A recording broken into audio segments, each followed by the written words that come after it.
Hello दोस्तों, आज का वीडियो उस हर एक भारतवासी के लिए जो अपने को डिवाइड करने में लगा हुआ है, हिंदू, मुस्लिम, सिख, ईसाई। लेकिन आप भूल जाते पुराना गाना था, हिंदू, मुस्लिम, सिख, ईसाई सब हैं भाई भाई।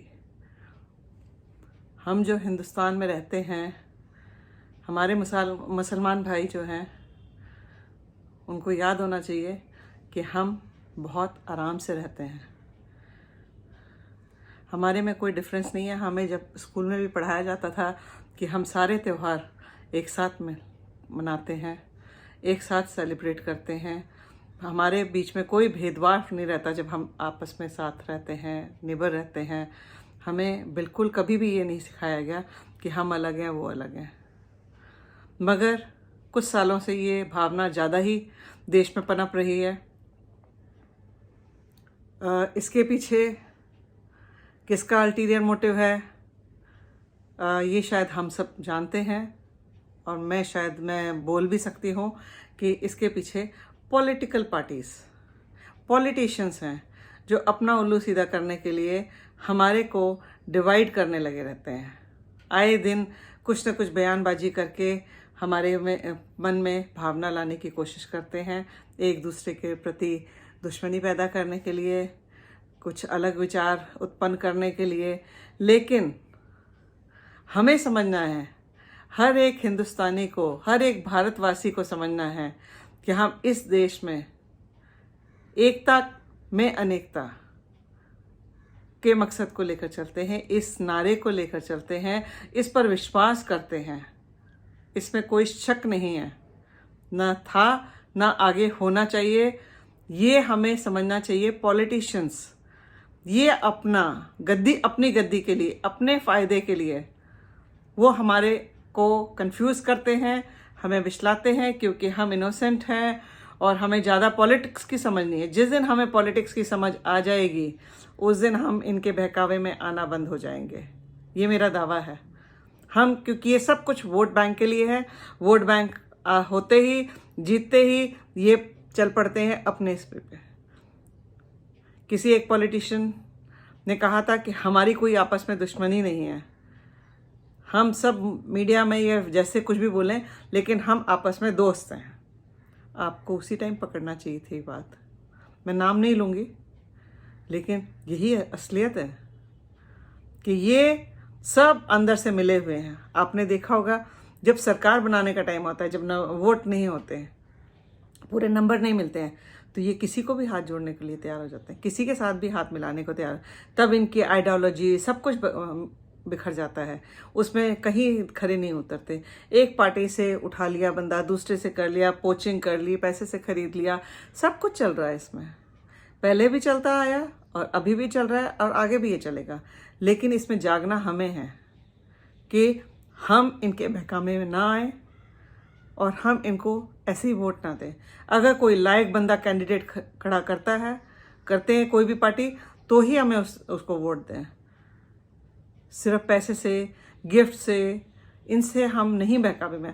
हम इनका काम भी पूछे ना, क्वेश्चन करें ना कि आपने क्या क्या किया है। अकाउंटेबिलिटी लेना। जब हम देते हैं, वोट देते हैं, तो हमारा काम बन जाता है। ये कहते हैं ना कि हम सिर्फ सोशल सर्विस कर रहे हैं। कहाँ है सोशल सर्विस? कुर्सी मिलते ही सब कुछ उनका अपना ऑन द हाउस हो जाता है। सब कुछ उनको चाहिए, सारी फैसिलिटी चाहिए, सब कुछ ऐश चाहिए, ट्रैवलिंग चाहिए, सब कुछ चाहिए। तो हम आपस में वोट्स के लिए क्यों कर रहे हैं? कुछ लोग मुसलमान भाइयों को सिर्फ इसलिए तवज्जो ज़्यादा देते हैं कि हमारा वोट बैंक है ये। अरे भाई, हम सब हिंदुस्तानी हैं। समझो पहले आप लोग भाई बहन, हिंदू, मुस्लिम, सिख, ईसाई, पारसी, जो भी हमारे देश में रहता है, हम सब में एकता होनी जरूरी है।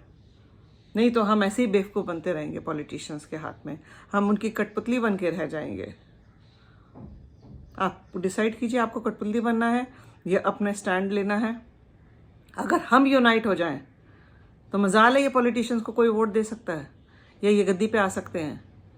क्योंकि जैसे ही इनको गद्दी मिलती है ये इनके चौड़ कहते हैं ना, जो वर्ड यूज़ करते हैं आजकल बच्चे, चौड़ में आ जाते हैं, ये बिल्कुल फैल जाते हैं। फिर इन्हें हमसे ही डर लगता है। जो आज हमें ये रैली में बुलाते हैं, भीड़ इकट्ठी करने के लिए जब आते हैं तो इनकी डिमांड होती है कि इतने लोग होने चाहिए। उसके लिए कितने कार्यकर्ता लगते हैं इनके सामने पेश करने के लिए, हाँ भाई ये हैं। उसमें चाहे इनको सपोर्ट करने वाले हों ना हो, उससे कोई मतलब नहीं है। ये गलतफहमी में जीना चाहते हैं। उसके लिए कौन पैसा देता है? इनकी तनख्वाह कितनी है? वो पैसे कहाँ से आ रहे हैं? किसी ने सोचा है? ये सब हमारे पैसों से जीते हैं, जो हम टैक्स भरते हैं उससे है। कुछ लोग जो गलत पैसे इनको डोनेशन देते हैं, ये उससे टिकट भी बिकती हैं। अब इस उम्र में ये तो पता चल ही गया ना कि अच्छे लोगों को, पढ़े लोगों को, जिनके पास पैसे नहीं है, उनको टिकट नहीं मिलती है। टिकट सिर्फ उन्हीं को दी जाती है जो उनको डोनेशन में कितने देता होगा मुझे नहीं पता, मे बी करोड़ प्लस से तो नीचे नहीं है। आपकी काबिलियत, अगर आप ईमानदार हैं, ये तो आप तो बिल्कुल फिट ही नहीं बैठते हैं उनकी कैटेगरी में, बिकॉज आप उनकी पार्टी लाइन ज्वाइन नहीं करेंगे, आप उनकी बात मानेंगे नहीं, क्योंकि आप उसके डिफरेंस वैसे ही हो जाएंगे। तो आप समझिए कि आप पॉलिटिशियंस के कठपुतली मत बनिए। पॉलिटिशियंस जो कहते हैं कि हम आपके सेवक हैं, सेवक को हमारे साथ वोट मिलते ही क्यों डर लगने चाहिए? उसको इतनी सिक्योरिटी क्यों चाहिए? अरे भाई, आप इसी में से हो ना। जब आप पार्टी के लिए आते हो, जब आप वोट मांगने आते हो, सड़क पे निकलते हो आपकी भीड़, तब आप डर नहीं लगता। जैसे ही आप उस पर आ जाते हो, कुर्सी मिल जाती है, आपको सारे थ्रेट मिल जाते हैं। अरे भाई, आप इसी जनता ने आपको चुना है जिस जिस जगह से, तो आप उस बिना सिक्योरिटी के रहिए ना। आप उन्हीं से क्यों डरने लग रहे हो? अगर वो पहले ही आपको डराते थे या आपको उनसे डर लगता तो आपने उनको भीड़ में क्यों बुलाया? सोचने की बात है भाई।